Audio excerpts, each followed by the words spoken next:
Hi friends, Karthika మాసంలో నెల రోజులు మొత్తం కాకపోయినా దశమి, ఏకాదశి, ద్వాదశి తిథుల్లో వాడలు విడిచిపెడతారు. అలాగే నది స్నానాలు చేస్తారు. మరి నేను ఎలా ఏకాదశి పూజ చేసుకున్నానో, అలాగే వాడలు ఎలా విడిచిపెట్టుకున్నానో ఈ వీడియోలో చూపిస్తాను. ఎక్కడ స్కిప్ చేయొద్దు ఫ్రెండ్స్. నా వీడియో కొత్తగా చూస్తున్న వాళ్ళైతే ప్లీజ్ సబ్స్క్రైబ్ చేసుకోండి ఫ్రెండ్స్. కార్తీక మాసంలో ఎవరైనా వేరంగానే లేస్తారు. ఇంకా ఏకాదశి కదా, 3 గంటలకే లేచి ఇల్లన్నీ శుభ్రం చేసుకొని స్నానం చేసి ఇంట్లో అయితే దీపాన్ని పెట్టాను. దీపం పెట్టాక ద్వారం కాడ కూడా దీపం పెట్టి ఉసిరి చెట్టు దగ్గర, తులసి చెట్టు దగ్గర, అలాగే ఈరోజు మంగళవారం అమ్మవారి గుడి దగ్గర కూడా దీపం పెట్టి అమ్మవారిని దర్శనం చేసుకొని ఇంక నేను వాడలను అయితే వదలడానికి వెళ్తున్నా. ఇంక ఇక్కడ నేను వచ్చేసరికి దీపాలు అయితే పెట్టేసి వాడలను అయితే వదులుతున్నారు. ఇంకొంతమంది అయితే వాడలను వదిలేసి గుడికి కూడా వెళ్తున్నారు.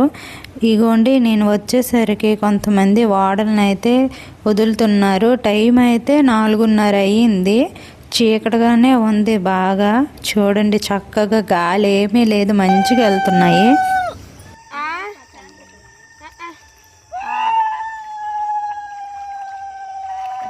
ఫస్ట్ అయితే అంటి దవ్వలు పెట్టుకుంటున్నా. వాడలు వదులుతాం కదా, అక్కడ ఇలా ఫస్ట్ అయితే పేర్చుకున్నా. ఈ పక్కన వాళ్ళు పూజ అయితే మనం దిగడానికి అవుతుంది కిందకి. ఇది చెరువు చిన్నది, గడ్డ అంటారు కదా, ఆ గడ్డకైతే వచ్చాను. ఇంకా వాళ్ళ పూజ అయితే అయిపోయింది, హారతి అన్నీ ఇచ్చారు. ఇంకా నేను కూడా పూజనైతే స్టార్ట్ చేస్తున్నా. మా సైడ్ అయితే ఇలా గౌరమ్మని పెట్టేసి వాటిపైన పసుపు, కుంకుమ, పువ్వులు, కొంచెం అక్షింతలు వేసి దీపం పెట్టేసి మనకు కలిగిన నైవేద్యం పెడతాము. పెట్టి ఇంకా వాడలను అయితే వదులుతాం. ఇంకా కొంతమంది అయితే అరటి పువ్వుల్లో వదులుతారు, కొంతమంది పనస డప్పులు చేస్తారు కుట్టేసి. మా సైడ్ అయితే అది పొడవలా చేసేసి అందులో వదులుతారు.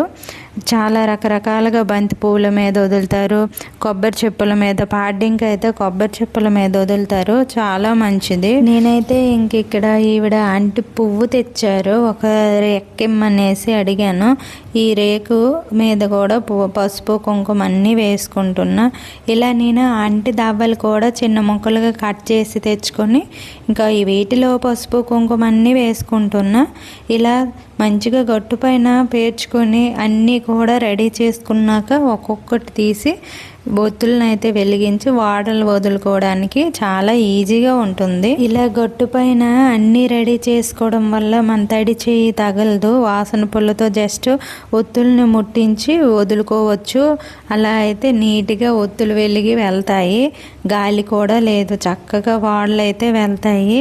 ఇంకా ఇక్కడైతే కొంతమంది అయితే ఒక వాడ రెడీ చేసి వదిలి వచ్చి మళ్ళీ ఇంకో వాడ రెడీ చేస్తారు. మన తడి చేయి తగిలి ఆ ఒత్తి అయితే వెలగదు.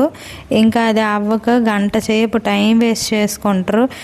ఇలా ఫస్ట్ రెడీ చేసి వదులుకుంటే చాలా ఈజీ, అంటే ఈజీగా ఉంటుంది. ఇంక ఇక్కడ అన్ని ఒత్తులు కూడా రెడీ చేసుకున్నాక ఇగో వాసన పొల్లతో అయితే ఒక్కొక్క ఒత్తిని వెలిగించుకుంటున్నా. ఒక్కొక్క వాడ వదిలేసి వచ్చి ఒక్కొక్క వాడకు వెలిగించి ఇలా మొత్తము కూడా మన గోత్రాలు, నామాలు చదువుకొని వాడలను అయితే వదులుకోవడమని.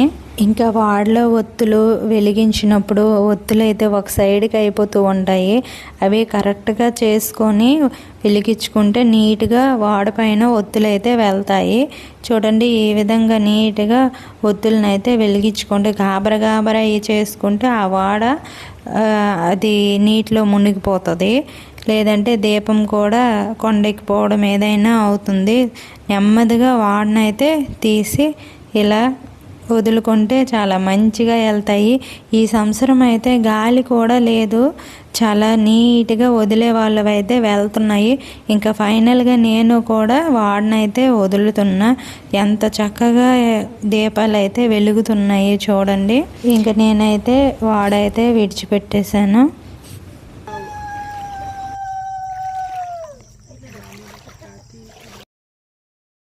చెప్పాను కదా, ఏ సంవత్సరము లేదు. ఈ సంవత్సరం అయితే గాలి కూడా లేదు, చాలా చక్కగా వాడలు అయితే వెళ్తున్నాయి. చాలా హ్యాపీగా అనిపించింది నాకైతే. ఈ వాడలు వదిలినప్పుడు మనము ఎవరి పేరున వదులుతామో వాళ్ళ పేర్లు మనసులో తలుచుకొని ఇలా వాడలను అయితే వదులుకోవాలి. ఇంకా అన్ని వాడలు కూడా ఇలా ఒక్కొక్కటి వదిలేసాను. ఇంకా నీటిలో చాలా వరకు జనాలు అయితే వచ్చి వాళ్ళు వదిలి వెళ్ళిపోతున్నారు ఫాస్ట్గా.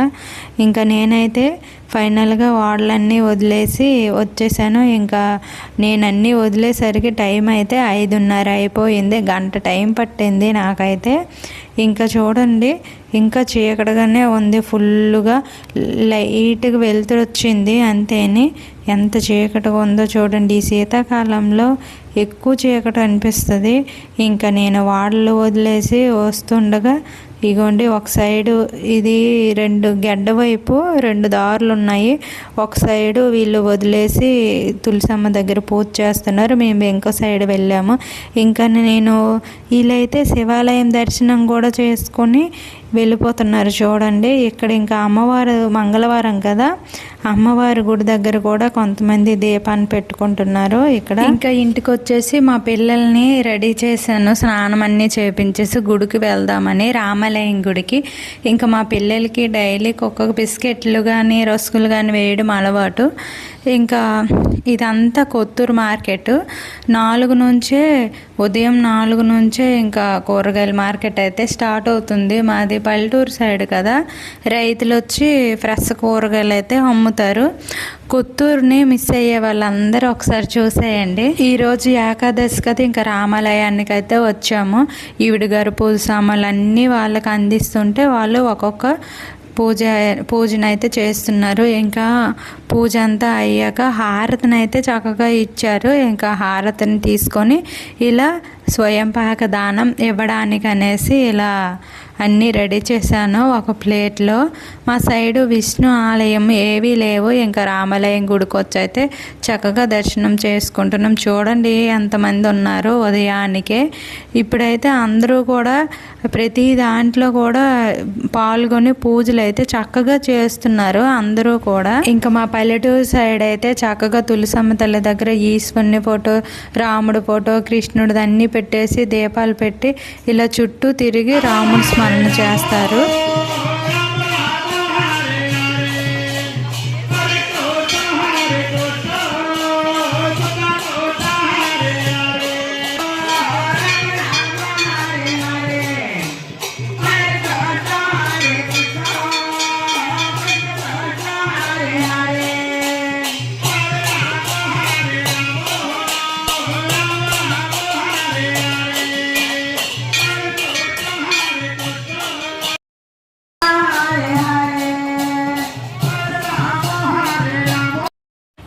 ఇలా ఎన్ని గంటలకి స్టార్ట్ చేస్తే మరుసటి రోజు అన్ని గంటల వరకు భజన చేసుకుంటూ ఇలా చుట్టూరు తిరుగుతారు. అంటే 24 గంటలు. ఇంకా శివాలయం కూడా వచ్చాము, ఈశ్వరుని గుడికి. ఇంకా ఇక్కడ ఈ శివాలయం అయితే పుట్టుగుడి, చాలా మంచిది. ఇంకా ఇంటికి వచ్చేసాము. ఇంటికి వచ్చేసి ఇంకా పిల్లల్ని కూడా స్కూల్కి పంపించేసి బాక్సులన్నీ రెడీ చేసి పెట్టేశాను. ఇంకా ఇక్కడ పూజ అయితే అంతా కూడా రెడీ చేసుకున్నాను. అష్టోత్తరాలన్నీ చదువుదామనేసి. ఈశ్వరుని ఫోటో, అలాగే వెంకటేశ్వరుని ఫోటో, విష్ణు ఫోటో అయితే లేదు, వెంకటేశ్వరుని అయితే పెట్టుకున్నాను. ఏకాదశి కదా, ముగ్గురికి చెందుతుంది. ఇంకా ఇక్కడ పానకము, అలాగే అరటిపళ్ళు, కొబ్బరికాయ, ఇంకా వడపప్పు అన్నీ కూడా నాకు వీలైనవి అయితే పెట్టుకున్నా. పూజను అయితే చక్కగా పిండి దీపాలు పెట్టి 7-8 పిండి దీపాలను అయితే పెట్టుకున్నాను. ఈ పిండి దీపాలు వరిపిండి, ఇంకా అరటిపండు, బెల్లం, ఆవు పాలు పచ్చివి దాంతో కలిపి ఇలా పిండి దీపాలను పెట్టి నెయ్యిని అయితే వేసుకున్నా. ఇంకా వీటిని ఏకహారతితో వెలిగిస్తే చాలా మంచిది. ఇంకా ఏకహారతి అయితే అన్ని దీపాలని వెలిగించుకొని ఆహ్వానించుకుంటున్నా. ఈశ్వరుని, అలాగే వినాయకుడిని, ఇంకా వెంకటేశ్వర స్వామిని, ఇలా అన్ని దీపాలని కూడా దేవుడి దగ్గర ఏకహారతితో వెలిగించుకున్నా. ఇంకా ఈశ్వరుని దగ్గర కూడా వెలిగించుకుంటున్నా. ఇంక ఇప్పుడైతే ఇంకా ఈ ఉసిరికాయ దీపాలు కూడా ప్రత్యేకము. ఇంకా ఇటు సైడు ఒకటి, ఇటు ఒక సైడు, రెండు వైపులా ఉసిరికాయ దీపాలని కూడా వెలిగించుకున్న. ఉసిరికాయ దీపాలు ఎప్పుడైనా ఈ ఏకాదశి, ద్వాదశి తిథుల్లో, పున్నమి, పాడ్యమి అప్పుడు పెట్టుకుంటే చాలా మంచిది. ఇంకా దీపాలన్నీ ఇలా పెట్టుకున్నాక ఇప్పుడు అష్టోత్తరాలు అయితే చదవడం పూర్తి చేసుకున్న. ఫస్ట్ అయితే వినాయకుడి దగ్గర దీపాన్ని అయితే వెలిగించి ఇంకా వినాయకుడిని ఆహ్వానించి ఇంకా వెంకటేశ్వర అష్టోత్తరాలు, విష్ణు అష్టోత్తరాలు, అలాగే వీలైతే లక్ష్మీ అమ్మవారు అష్టోత్తరాలు కూడా చదివి కుంకుమ పూజ చేస్తే మంచిది. ఇంకా శివుడు అష్టోత్తరాలు అన్నీ కూడా చాలా మంచిగా ఇలా నాకు తెలిసేటట్టు పూజనైతే చేసేసుకున్నాను. ఈసారి ఏకాదశికి రామాలయం దర్శనం, అలాగే ఇక్కడ పూజ అంతా కూడా చాలా హ్యాపీగా అనిపించింది. అంత మంచిగా అయ్యాయి దర్శనము, పూజ అయితే. ఇంకా ఈ ఏకాదశికి అయితే ఉపవాసం అలాగే జాగారం చేస్తారు. ఆరోగ్యం బాగాలేకపోయినా పిల్లల తల్లులు అలాంటి వాళ్ళు చేయనవసరం లేదు. ఇంకా పళ్ళు పలహారాలు కూడా తీసుకోవచ్చు. నా వీడియో మీకు నచ్చినట్టయితే ప్లీజ్ సబ్స్క్రైబ్ చేసుకోండి ఫ్రెండ్స్, అలాగే లైక్ చేయండి. Thank you for watching.